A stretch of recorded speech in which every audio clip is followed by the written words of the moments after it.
Rama Raghava Rakshama Krishna Keshava Pahima.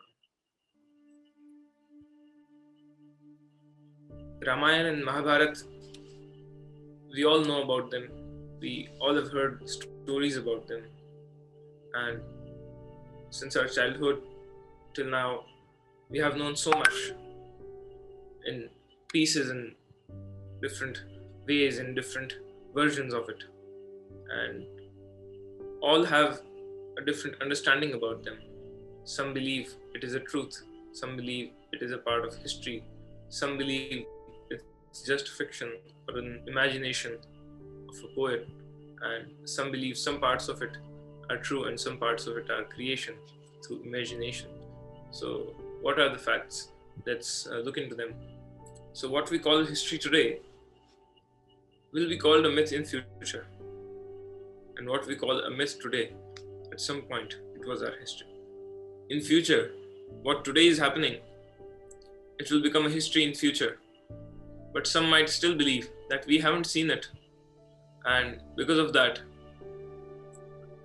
this can be a myth or a mystery or a mythology because we haven't seen it. In the session of myths and misconceptions, we had discussed about the difference between myth, mythology, and reality. What is fiction? What is reality? Someone's truth, no one's truth, and everyone's truth. So, at some point,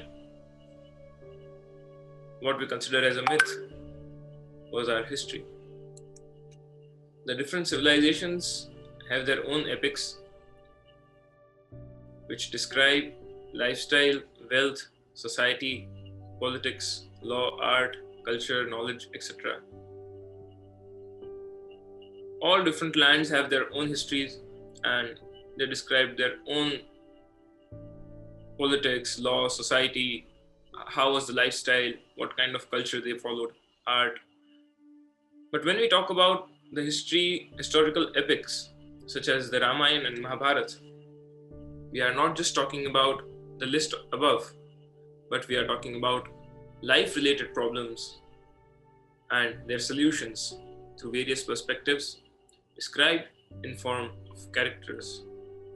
There are thousands of characters in these epics, and they all have different teachings and different messages in their whole life story.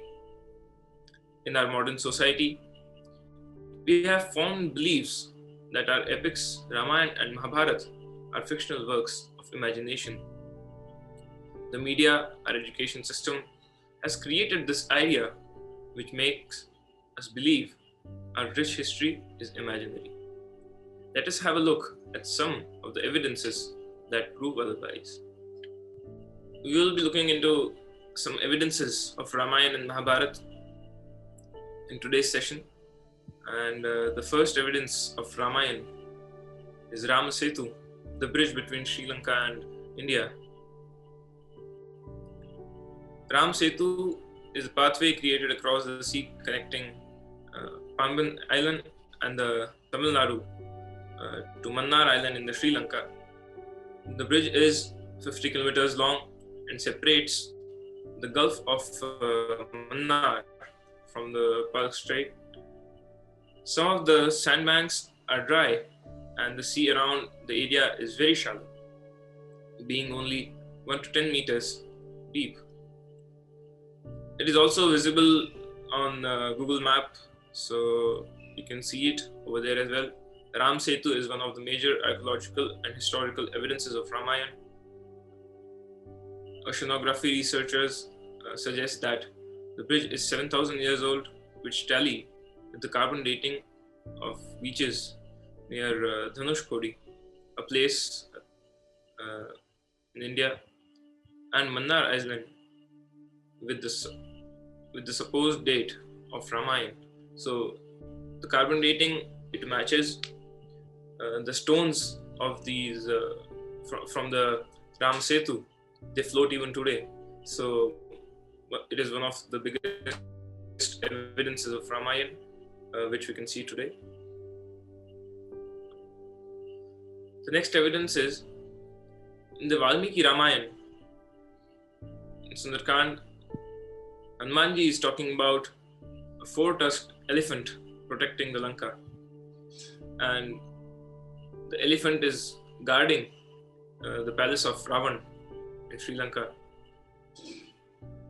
These species of elephant is believed to be extinct from Earth in different continents around 1.6 million years ago, until they were gradually replaced by modern elephants. So the elephants we see today, they are the ancestors of these elephants, and it is believed that these species, they extincted. The last two South African species did not finally become extinct until possibly as recently as 9,100 years before present. Evidence from archaeological sites show bone skeletons of four-tusked elephant to be found from various parts of the world. From excavations around the world, there were skeletons found of such elephants with four tusks. There is no other contemporary book or script in history of mankind which describes about four-tusked elephants, as they become extinct before many other stories were composed. No author could have seen it except Valmiki. So, in no other book this was written that there were four-tusked elephants, but in Ramayana, Valmiki Ramayana, we can see the mention of such elephants, and in present excavations, such skeletons and bones of such elephants were found. So that is one of the proof of the reality of Ramayana. The third reality, the third fact about Ramayana is Diwali, the celebration of Diwali, the festival of lights, which we celebrate in the accordance of welcoming of Lord Rama from his 14 years of exile from Vanvas. Diwali was celebrated on the arrival of Sri Rama to Ayodhya from Lanka after winning or having victory over the army of Ravana, which we celebrated as Vijayadashmi, the 10th day after Navratri, which we celebrate as Vijayadashmi, Dashera. On that day, Lord Rama won the battle with Ravana, and on his return to his city of Ayodhya, the celebration of Diwali was done. So Vijayadashmi celebrates the win of Lord Ram after killing Ravan. Diwali is celebrated exactly after 21 days of Vijayadashmi. It is known that even in the scriptures it is written that Lord Ram returned to Ayodhya after 21 days of Vijayadashmi, because it took 21 days to travel from Ayodhya, from Sri Lanka to Ayodhya. So it is exactly 21 days from the celebration of Vijayadashmi to Diwali. From Dashera to Diwali, it takes 21 days in the calendar. The distance between Lanka and Ayodhya is roughly 3,000 kilometers. A quick study of the map suggests it takes exactly 495 hours and roughly 21 days on foot to travel between Lanka and Ayodhya. Even during present times, it is the same amount of time Sri Ram and his army took while returning to Ayodhya. So the distance that is traveled today, the same distance was traveled then, because the land is same. And even though at that time the celebration of Dashera and Diwali, they are set in 21 days. Why? Because it took 21 days to Lord Ram and his army to return to Ayodhya. And after returning, the celebration of Diwali was done for welcoming them with lights. So that is the third fact about Ramayana. The fourth fact is the Ram Janma Bhoomi. The Ramayana states that the location of Lord Ram's birth is on the banks of the Saryu River in the city called Ayodhya. Ram Janmabhoomi in Ayodhya is the birthplace of Lord Shri Ram. The Mughal Emperor Babur destroyed the temple and built a mosque over it. Unfortunately, in the history, there were invaders who were against Hindu worship, who were against temples, idol worship, and tried imposing their own religion on the land of India. And because of that, many of our scriptures, our schools, our gurukuls, our teachings, our gurus, our temples, our idols, they all were destroyed, and many of them were converted into a different place of worship, mosque. And the Krishna Janmabhoomi as well, where Lord Shri Krishna was born, even that place is today a mosque. And underneath that, there is the jail where Lord Shri Krishna was born. So over here, when we talk about the Ram Janmabhoomi, that place of the birth, the palace of Lord Janak, of King Dashrath, was destroyed by Babur, and a mosque was built over it. A team of Archaeological Survey of India, in the leadership of B.B. Lal, conducted a survey of the land in 1976 and 77. They found 12 pillars of the mosque that were made from the remains of a Hindu temple.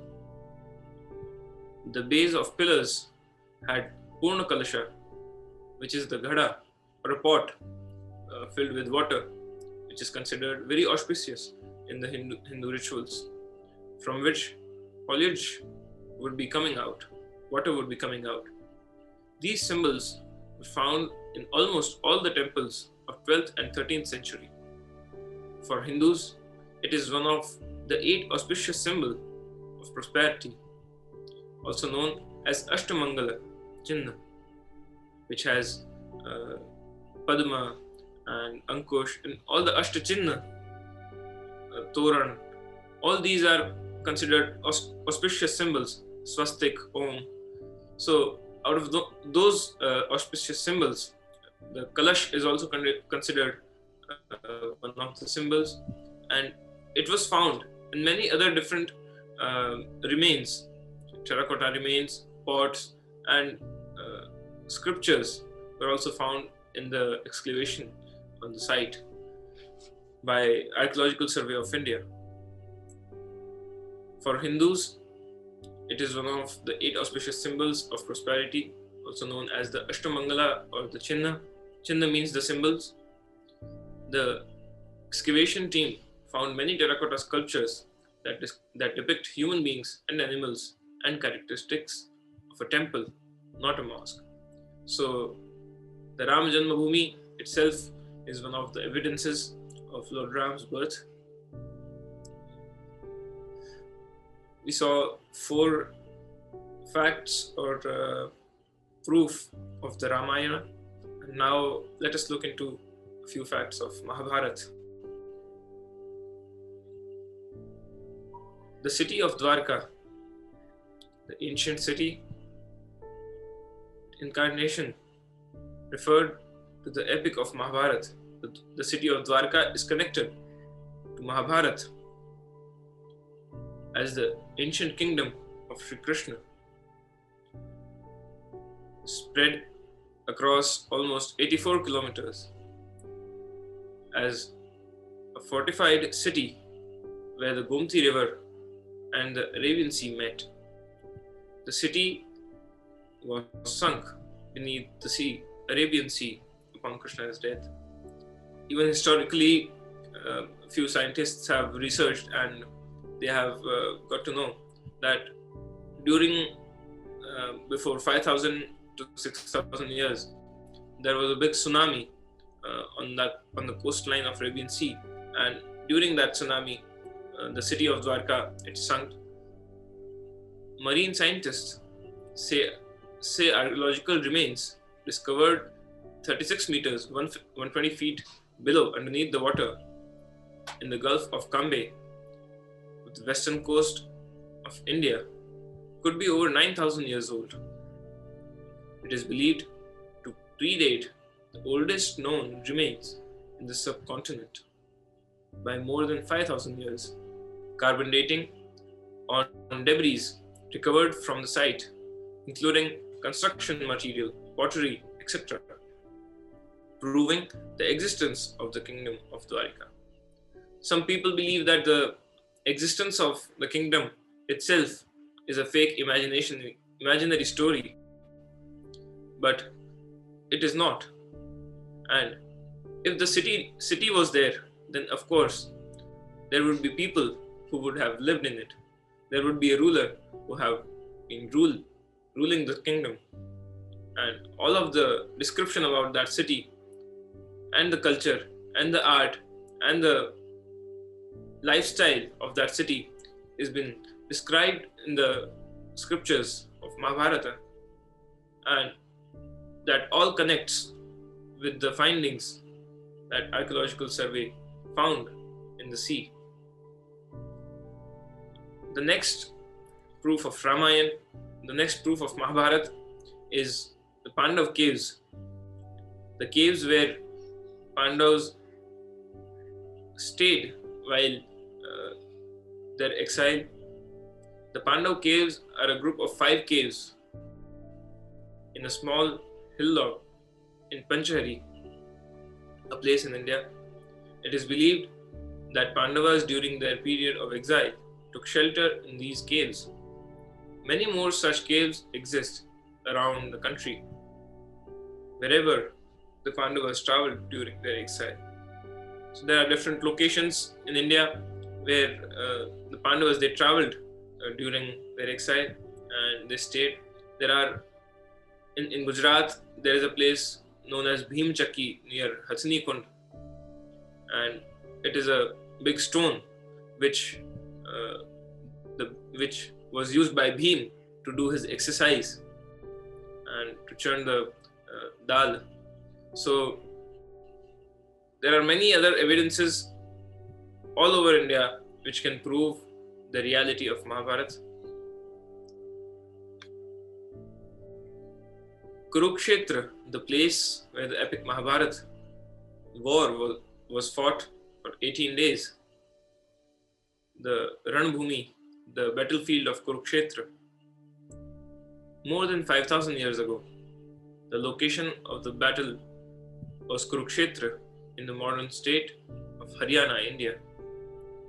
Excavations in Kurukshetra, now in Haryana, yielded iron arrows and spearheads dated by thermoluminescence test to 3100 BCE, the same time around the battle was fought. So weapons in the ground of Kurukshetra are found in the excavation, and they date exactly the same time when the Mahabharat, the war of Mahabharat happened. The fourth proof is we can still see the Jinnah footprints of Sritakalishi, Shri Krishna on Shri Giraji. When we travel to Vraj, we can see Jinnah, the impressions of his lotus feet, Shri Krishna's lotus feet, the impressions of the cow, Kamadhenu, the impressions of the elephant Airavat when he came with Indra during Govardhan Leela. There are many such present proofs and examples of Krishna Leela. The mentions are found in scriptures, and the same things and the locations, when we visit them, we can find such evidences of the existence. The fifth evidence is a very unique one, and we all as a Vaishnava should be proud of it. In Garg Samhita and in different mentions historically, the incident where the Pandavas were in Viraha of Shri Krishna, of Shri Thakurji, while their exile in the forest for 14 years. Pandavas were very close to Shri Krishna, and they were relatives as well, and they were one of the worshippers also of Lord Shri Krishna. They respected him a lot, and they were very close to him. While their exile, they missed Shri Krishna a lot. They were not able to meet him so frequently and regularly. So because of that viraha, Shri Krishna himself gave them the swarup of himself and told them to do seva of him, to do service of him in form of himself. And that swarup is fortunately with us, gracing us with his divine presence, Shri Kalyan Rai Prabhu. So that is a very proud thing for all of us as a Vaishnava. So even Shri Kalyan Rai Prabhu himself is the biggest evidence of Mahabharat. So these are some evidences that we found of Mahabharat and Ramayana. There are many more, but these are few selected evidences of Ramayana and Mahabharat. After knowing the evidences, some might still not believe in the authenticity of these epics. For purposefully destroying our history during the colonial time, our education system was imposed in such a way where our historical evidences and facts were hidden and not shown to the children. And because of that, throughout the time, most of the people who learned that our epics are just stories and not reality or history, even today, unfortunately, they believe in the same way. But now, it is the time to open our eyes, not just with beliefs, but also with evidences. There might be a time where there might be just beliefs that, okay, Ramayana happened, Mahabharat happened. What are the evidences? Scriptures themselves are the evidences. But still, now we have physical evidences as well, which prove through scientific researches and tests that all of those findings, they date back to the time of Ramayana and Mahabharata. They connect with the scriptures. So now we have evidences. Our history might be a mythology for ones who are still trapped in the darkness of imagination. But it is the time for us to open our eyes to see the brightness of our real history, Ramayana and Mahabharata. So these are the history of our civilization, our culture, our lifestyle. Who we are today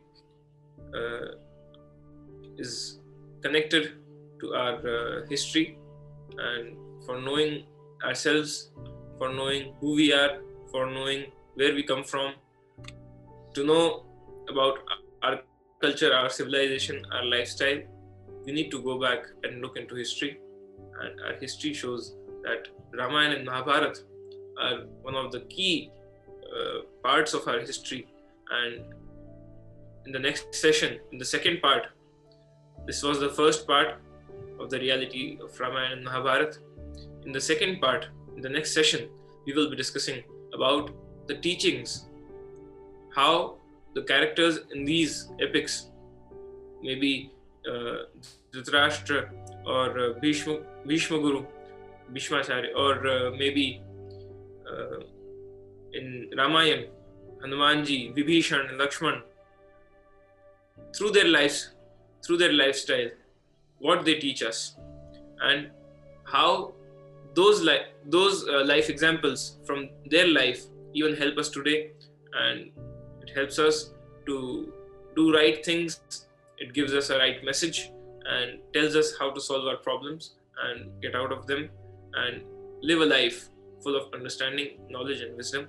So these were the few evidences which prove that Ramayana and Mahabharata, they are not just mere imagination, but they are our history, and it becomes our history only when we believe it.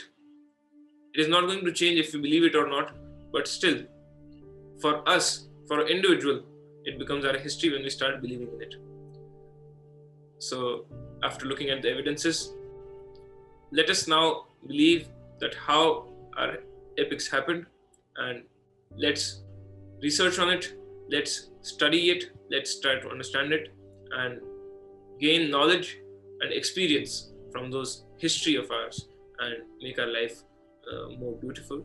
So with that, I would like to end the session here for the first part of the reality of Ramayana and Mahabharat, the history of our Indian lifestyle.